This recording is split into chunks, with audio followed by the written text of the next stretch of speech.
Prelims का paper qualifying nature का होता है। क्वालिफाइंग नेचर के होने का मेन जो मोटिव है वो ये है कि आपको सिर्फ कट ऑफ जितने ही मार्क्स लाने हैं। अगर आप कट ऑफ जितने ही मार्क्स लेकर आ रहे हैं तो भी आप मेंस में अच्छा परफॉर्मेंस करके ज़्यादा बेटर रैंक ला सकते हैं। तो यहाँ पर हमारा टारगेट सिर्फ ये होना चाहिए कि हम कट ऑफ को एटलीस्ट क्रॉस कर रहे हो। ये वीडियो उन सभी सिंसियर, सीरियस नहीं, सीरियस तो आदमी कहीं और होता है, I think you can understand this, जवान लोग हो। मैं सिंसियर की बात कर रहा हूँ, जो पढ़ाई के लिए और सिलेक्शन को लेकर सिंसियर है, उन लोगों के लिए ये वीडियो बना रहा हूँ स्पेशली कि वो अपने इमोशंस को या इमोशनल इंटेलिजेंस को कैसे यूज़ करके कम से कम 5 या 5 से ज़्यादा क्वेश्चंस को ज़्यादा अटेम्प्ट करके आ सकते हैं या 5 मोर क्वेश्चंस में पॉजिटिव गेन लेकर आ सकते हैं। तुक्का नहीं बता रहा हूँ, कोई चीट कोड नहीं बता रहा हूँ। तुक्का और चीट कोड वाले ज़माने आज के 10 साल पहले चला करते थे। रीज़न बीइंग कि अब कंपटीशन का लेवल बढ़ गया है, तो अब जो संस्थाएं हैं, जो इंस्टीट्यूशन है, जैसे कि यूपीएससी है या आरपीएससी है या अदर स्टेट पीसीएस है, जो एग्ज़ाम करवा रही हैं, वो इस चीज़ को समझती हैं। तो अब वैसे तुक्के नहीं चलते हैं कि साइंस में लगभग डी लगा कर आ जाइए, सभी में आपको डी ही ऑप्शन मिल जाएगा, या इस तरह का कोई तुक्का बैठ जाता है कि ओवरऑल आप पॉजिटिव हो जाएंगे। या फिर ये कि जो ऑप्शन सबसे ज़्यादा लंबा है ABCD में से, जिसकी छपाई ज़्यादा लंबी है, यानी कि उस पर स्याही ज़्यादा लगी है, इंक ज़्यादा खर्च की गई है, तो वो ऑप्शन तभी सेलेक्ट किया जाता है पेपर मॉडरेशन के टाइम। जिसमें इंक ज़्यादा लग रही है तो वही सही है, इसलिए उस पर इतना पैसा खर्च किया गया कि उस पर स्याही भी छपाई में ज़्यादा खर्च की गई। ये ऐसे चीट कोड्स पहले चला करते थे, आज के 10 या 15 साल पहले। अब ये एप्लीकेबल नहीं होते। मैं ऐसी किसी चीज़ की एडवाइस नहीं करूँगा। मैं यहाँ पर सिर्फ आपको ऐसे हैक्स बता रहा हूँ जिसके थ्रू आप ज़्यादा से ज़्यादा पॉजिटिवली क्वेश्चंस को अटेम्प्ट कर पाएंगे और ज़्यादा क्वेश्चंस को सही कर पाएंगे। पहली चीज़ मैं बता रहा हूँ, इमोशंस को कंट्रोल करने में हम स्टार्ट करते हैं एंट्री गेट से, यानी कि हम वहाँ पर पहुँचे एग्जामिनेशन सेंटर पर। एग्जामिनेशन सेंटर पर पहुँचते का जो रूट है, या हो सकता है वहाँ पर भी जब आप हो सकता है सिटी बस में जा रहे हो, पब्लिक ट्रांसपोर्ट को यूज़ कर रहे हो, पर्सनल व्हीकल को यूज़ कर रहे हो, कहीं कहीं पर ऐसी नेगेटिव एस्पेक्ट्स हो जाते हैं, ऐसी चीज़ें हो जाती हैं, ऐसी घटनाएं हो जाती है जिसकी वजह से आपको कुछ प्रॉब्लम का सामना करके आप वहाँ से निकले हो और कैसे करके आप एग्ज़ाम देने पहुँचे हो। ऐसा हो सकता है जैसे कि लास्ट मेंस में मेरे को एक स्टूडेंट का फ़ोन आया कि सर मैं यहाँ पर हूँ, यहाँ से मैं उसका सेंटर अजमेर में था, अजमेर में ही मैं एग्ज़ाम दे रही हूँ, और सडनली ऐसा हो गया कि मेरी गाड़ी से किसी का एक्सीडेंट हो गया, और 4 व्हीलर से, और सर यहाँ पर पुलिस भी आ गई है और मेरे को एग्ज़ाम देने पहुँचना है और मेरे को बहुत ज़्यादा हेक्टिक फील हो रहा है, ऐसा हो रहा है। उसके साथ फैमिली मेम्बर कोई नहीं थे और वो अपने ड्राइवर को ही लेकर आई थी घर से। ऐसी सिचुएशन में भी ये याद रखना कि व्हाट शी डिसाइडेड दैट कि गाड़ी मैं नहीं चला रही हूँ, ड्राइवर चला रहा है, तो गाड़ी और ड्राइवर दोनों छूट जाएंगे। अभी एक बार के लिए अगर इनको थाने में भी बैठा ले जाता कोई बात नहीं, मैं यहाँ से कोई टैक्सी करके, ऑटो करके भी अपने एग्जामिनेशन सेंटर पर अपना एग्ज़ाम देकर आऊँगी। And she got selected. ठीक है, आप जो मुझे पर्सनली जानते हैं मैं उनको बता भी दूंगा कि वो कौन स्टूडेंट है। ठीक है, तो यहाँ आपके जो इमोशंस हैं उनको आपको कंट्रोल करना होता है। वैसी चीज़ें मैं आपको बता रहा हूँ। तो इस तरह का अगर कोई इंसिडेंस हो जाए कि आपकी किसी से थोड़ी बहुत बहसबाजी हो गई, मान लीजिए सिटी बस में किसी से बहसबाजी हो गई, मान लीजिए आप पर्सनल कैब करके गए, या आप ऑटो में जा रहे हैं, पब्लिक ट्रांसपोर्ट में जा रहे हैं, किसी टेम्पो में बैठ कर गए हैं, दूर सेंटर है कहीं पर, उसमें कहीं उस चीज़ का कैरी फॉरवर्ड मत रखना। कैरी फॉरवर्ड का मतलब उसे हावी मत होने देना। जहाँ पर जो बात हुई वहाँ से हम निकल गए, दैट्स इट। इसके बाद उस चीज़ को मत सोचना, अदरवाइज वो माइंड की जो कंस्ट्रक्टिविटी है, जो सकारात्मकता है और सृजनात्मकता है, उसको ख़त्म कर देगी। ये हो गया फर्स्ट पॉइंट। सेम चीज़ आपके साथ में एंट्री गेट पर भी हो सकती है। एंट्री गेट पर होने का मतलब ये होता है कि जहाँ पर आपका ID चेक कर रहे हैं, हो सकता है कभी कभी वहाँ पर बहसबाजी हो जाए। कभी ऐसा हो सकता है कि आपका जो फोटो है वो रिकॉग्नाइज करने में टाइम लगा दे। तो वो बोलते हैं कि ऐसा करो कि यहाँ साइड में खड़े हो जाओ। जब आपको बोल दिया कि इधर साइड में खड़े हो जाओ, तब भी आपको एकदम से एंग्जाइटी फील होगी कि ऐसा नहीं हो कि मुझे एग्जाम नहीं देने दे। पर वो सिचुएशन भी सामान्य हो जाती है। हो सकता है आपको थोड़ी और उनसे बहस करने के बाद कि मैं अंदर जाऊँगा, आप इसको जल्दी देखिए, आपको जिसको आपके हायर अथॉरिटी को बुलाना है, उनको मैच करवाना है, उनको जल्दी बुलाइए। तो वो चीज़ भी होती है, ऐसा हो जाता है, दैट इज़ क्वाइट पॉसिबल। वहाँ पर पुलिस भी होती है, पुलिस वाले भी होते हैं। जनरली ऐसा नहीं होता है कि धक्का मुक्की करे, पर अगर उनको कुछ ऐसा न्यूसेंस फील होता है तो ऐसा होता है कि वो थोड़ा सख्ती से पेश आते हैं। उन चीज़ों को किसी भी तरह से अपने इमोशंस पर हावी मत होने देना कि आपको गुस्सा आ गया या आप बहुत ज़्यादा एक तरह से अफ्रेड फील कर रहे हैं या आपको बहुत ज़्यादा ऐसा फील होने लग गया कि मेरे को एंग्जाइटी फील होने लग गई, ये मत महसूस करना। आपको रिलैक्स होकर अपने एग्जामिनेशन हॉल में अंदर जाना है। नाउ ये हो गई एंट्री लेवल पर भी सिचुएशन ऐसी हो जाती है। इसके बाद में कभी कभी ऐसा होता है, जैसा हो गया कि मान लीजिए आपका किसी कॉर्नर में नंबर आ गया, यानी कि रूम के एंड में। गवर्नमेंट स्कूल है या कोई प्राइवेट स्कूल है, हो सकता है कोई ऑफिस में भी वहाँ पर सिटिंग अरेंजमेंट किया गया हो। वैसे अब ऐसी स्थितियाँ नहीं है, पर जो बल्क में जहाँ पर स्टूडेंट्स होते हैं वहाँ पर ऐसा हो जाता है। उस कॉर्नर में एक अजीब सी गंदगी है, मान लीजिए पाउच थूक थूक कर लोगों ने थूका हुआ है। वो सिचुएशन में भी आपका सिटिंग अरेंजमेंट चेंज हो जाता है। आप वहाँ पर बोलेंगे उनको तो ऐसा हो जाता है कि वो अगर गंदी जगह है, ऐसा है कि स्मेली है और आप बहुत ज़्यादा मतलब बेटर नहीं फील कर पा रहे हैं, तो वो चेंज हो जाता है। बट एक बार ये होता है कि उसमें एक बार स्टूडेंट्स आकर बैठ गए, तब ये पता चले कि कितनी सीट्स खाली है, तो उनमें से वो आपको चेंज करने के लिए अलाउ कर देते हैं अगर आप रिक्वेस्ट करते हैं तो। So it depends on your request. उन चीज़ों को लेकर भी प्रिपेयर रहिएगा, मतलब कि सब कुछ पॉजिटिव होगा और सब कुछ अच्छा होगा, हमें ऐसा नहीं मान के चलना है। नेगेटिव भी होते हैं, ये दुनिया है और हम 150 करोड़ की पॉपुलेशन में जी रहे हैं, यहाँ सब चीज़ें होंगी, उस चीज़ को मान के चलना। अब मैं आपको इसके बाद में एक दूसरी चीज़ बताता हूँ। कभी कभी ऐसा हो जाता है कि जब हम एंट्री करने जा रहे हैं तब आपके रोल नंबर आपको लिस्ट में नहीं दिखे, तो आदमी घबरा जाता है।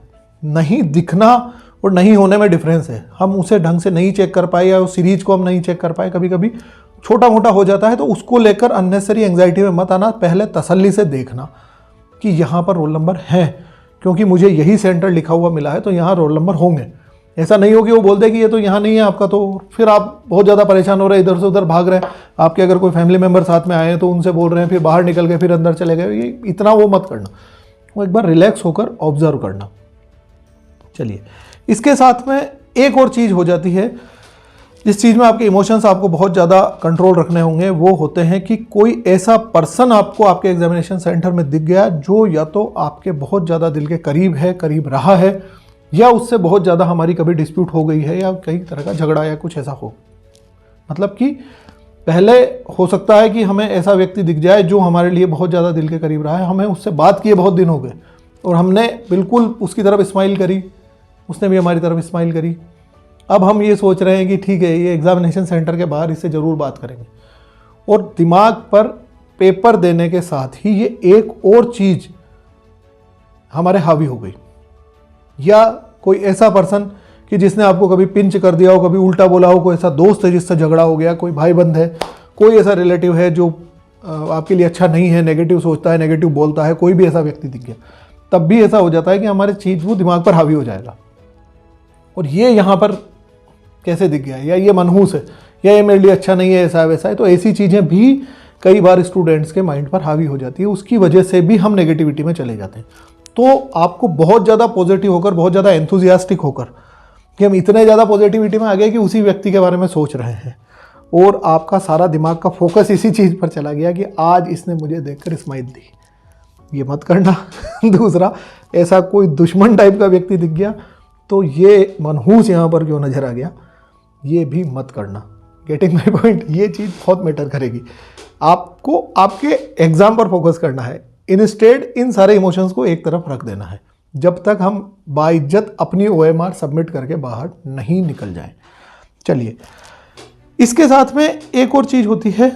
देखिए, इन सारी चीज़ों को आप ऐसा समझ लेना कि जब हम अपने जहाँ पर भी हम रुके हुए हैं, मान लीजिए हम होटल में रुके हैं, धर्मशाला में रुके हैं, घर पर रुके हैं, जहाँ से भी हम निकल कर एग्जामिनेशन सेंटर पर जा रहे हैं और अपनी टेबल पर जाकर बैठे हैं, तब तक का जो भी इंसिडेंसेस हुए उसका कोई भी कैरी फॉरवर्ड, या जिसको हम हिंदी में बोलते हैं हासिल का।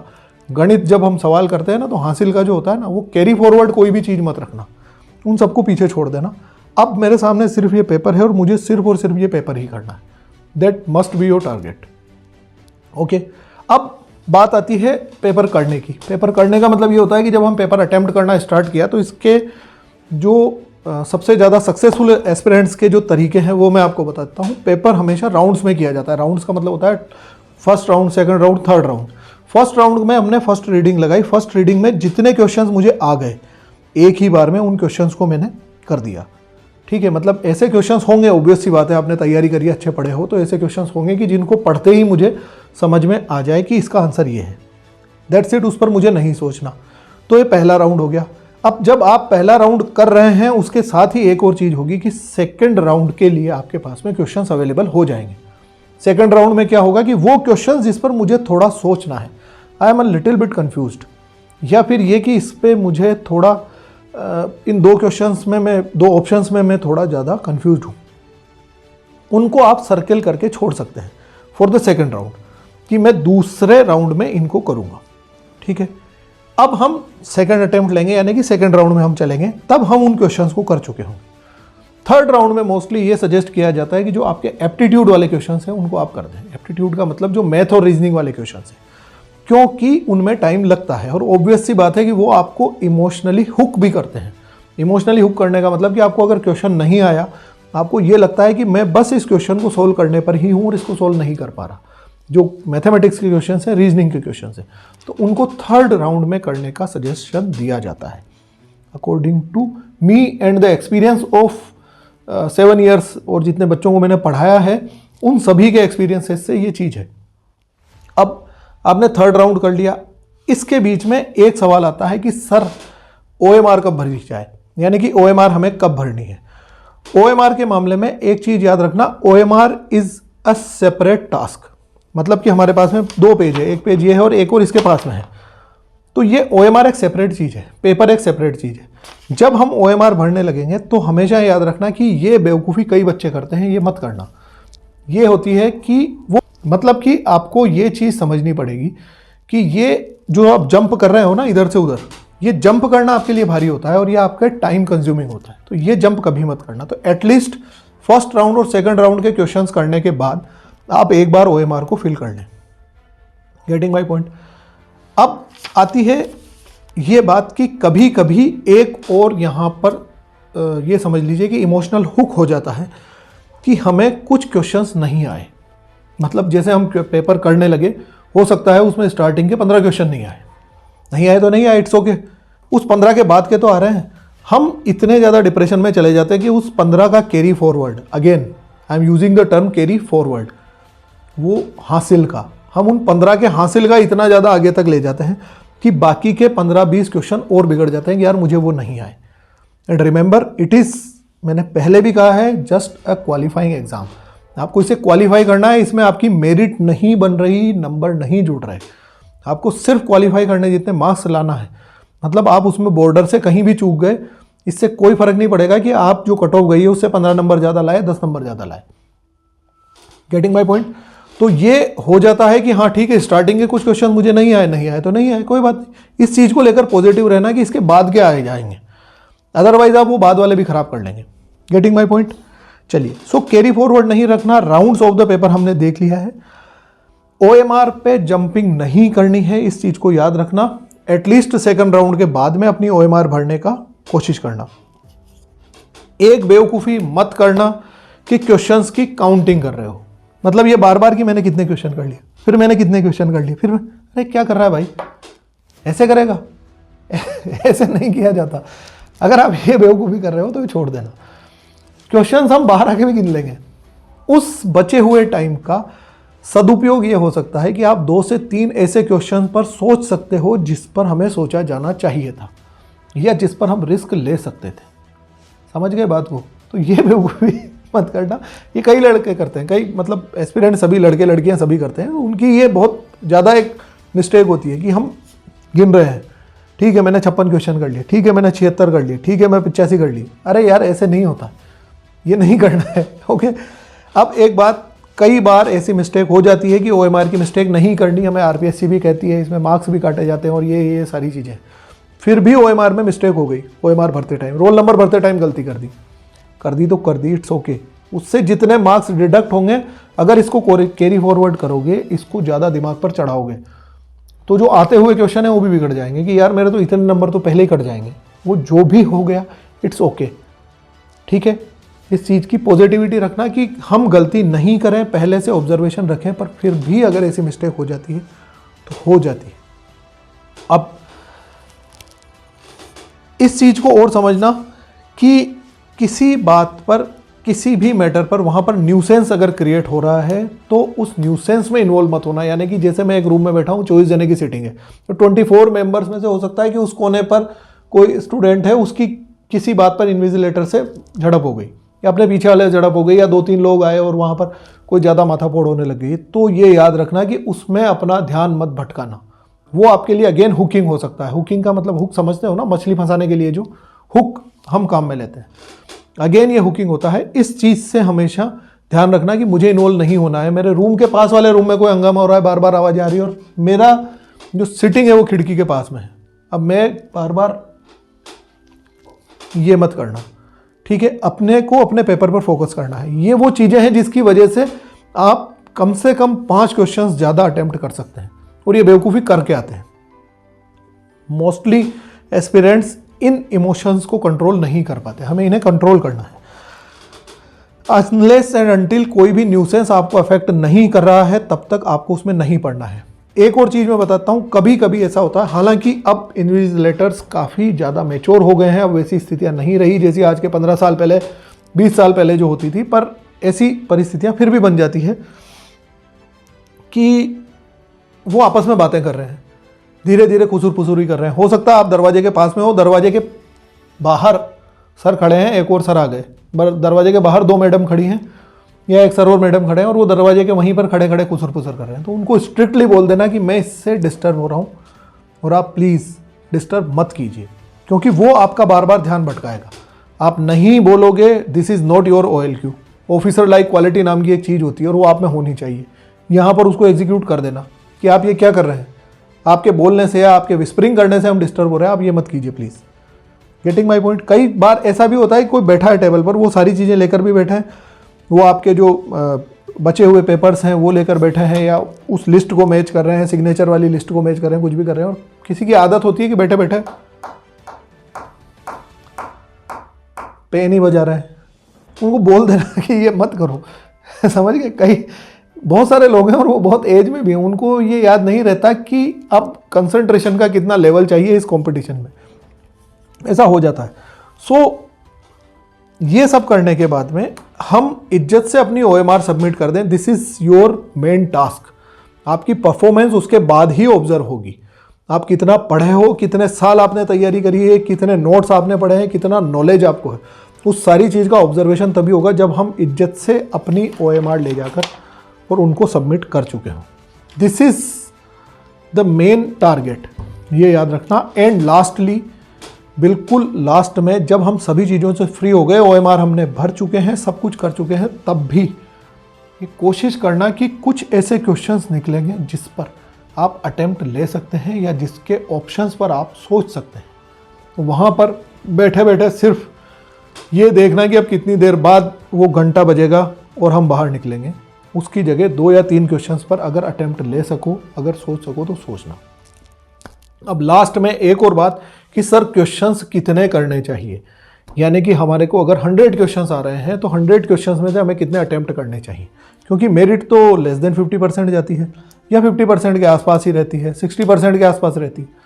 तो हमें कितने क्वेश्चंस पर रिस्क लेनी चाहिए, कितने पर नहीं रहनी चाहिए। देखिए 2 तरह के लोग होते हैं, मैं बताता हूँ। 2 कैटेगरी के एस्पिरेंट्स होते हैं। एक कैटेगरी ये होती है कि एस्पिरेंट्स रिस्क लेकर ही काम करता है, यानी कि वो 100 में से 90, 95, 98 क्वेश्चन करके आएगा। The founder of Unacademy Roman Saini इस चीज़ को सजेस्ट करते हैं कि आपको इतने क्वेश्चंस करने चाहिए या इतने ही अटेम्प्ट करने चाहिए, आपको जितने आते हैं उसके अलावा भी आपको रिस्क लेनी चाहिए। तो ओवरऑल इन रिस्क के बाद में जो माइनस मार्किंग होगी, उस माइनस मार्किंग के बाद भी आप पॉजिटिव गेन के साथ उसमें क्वालिफाई कर रहे होंगे। सेकेंड चीज़ ये होती है कि कोई पर्सन बहुत कॉन्फिडेंट है और मान लीजिए कि 55 क्वेश्चंस में आपका सिलेक्शन हो रहा है। अब अगर 55 क्वेश्चन के सिलेक्शन के साथ में आप लगभग 60 क्वेश्चंस अटेम्प्ट कर चुके हैं और आपको लगता है कि 4 या 5 क्वेश्चंस ऐसे होंगे जिस पर मैंने रिस्क ली है और लगभग मुझे इतने क्वेश्चंस आ गए थे, मैंने कैलकुलेट नहीं किए, पर जितने भी मैं अटेम्प्ट ले रहा हूँ वो सभी क्वेश्चंस मुझे आते हैं। ये एक तरीका होता है, मुझे फील हो जाता है कि क्वेश्चंस मुझे आ रहे हैं, तो मैं अननेसेसरी बहुत बड़ी, बहुत लंबी रिस्क पर नहीं जाऊँगा। क्यों? क्योंकि वहाँ पर मेरे साथ प्रॉब्लम ये हो जाती है कि मैं ऑलरेडी सेफ जोन में हूँ।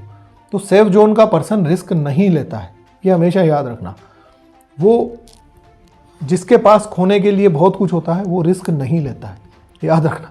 जिसके पास जब खोने के लिए नहीं है कि मेरे को तो बमुश्किल 2 राउंड में भी मैं तो मतलब बहुत मेरे को क्वेश्चन आ ही नहीं रहे। हर पेज में लगभग ऐसा हुआ है कि 1/3 क्वेश्चन ही मैं अटेम्प्ट कर पाया, उसमें मैं बहुत ज़्यादा कॉन्फिडेंट नहीं हूँ। उस सिचुएशन में आराम से खेलो, पूरा मैदान आपके लिए खाली है, खूब बढ़िया लगाओ, कोई इशू नहीं है। Getting this, so this is from my and, like a best of luck for your RS prelims examination and meet you in the mains। हम मेंस की प्रिपरेशन के लिए आपके साथ में बात करेंगे। Have a very best of luck.